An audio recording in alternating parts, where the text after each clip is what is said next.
குழம்புக்கு தேவையான அளவு உப்பு, 4 ஸ்பூன் குழம்பு மிளகாத்தூள், ஊற வச்சுருக்கிற புளியை கரைச்சி ஊற்றிடலாம். கட் பண்ணி வச்சுருக்கிற முருங்கைக்காயை நம்ம கூட்டின குழம்போடு சேர்த்துடலாம். இது இப்படியே நல்லா கொதிச்சுட்டு இருக்கட்டும். நம்ம அதுக்குள்ளார வெங்காயம் தக்காளி அரைஞ்சி எடுத்துடலாம். காய வச்சு 3 ஸ்பூன் எண்ணெய் விட்டாச்சு. கடுகு போட்டிருக்கேன். கடுகு பொரிஞ்சதும் வெந்தயம்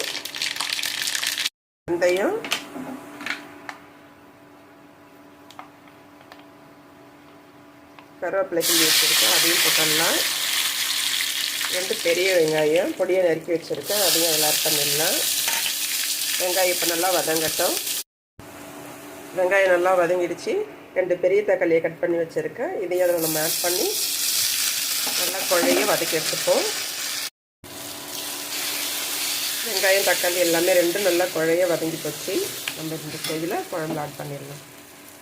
கொதிச்சிட்ருக்கு.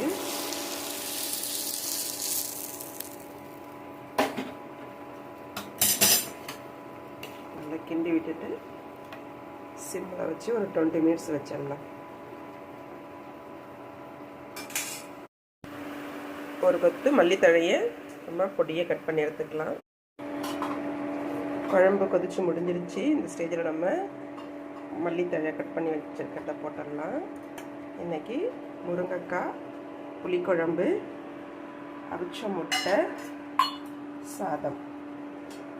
என்னுடைய சமையல் யாருக்கெல்லாம் பிடிச்சிருக்குதோ லைக் பண்ணுங்கள், சப்ஸ்கிரைப் பண்ணுங்கள். என்னோடய சேனலை பார்த்ததுக்கு ரொம்ப ரொம்ப தேங்க்ஸ்.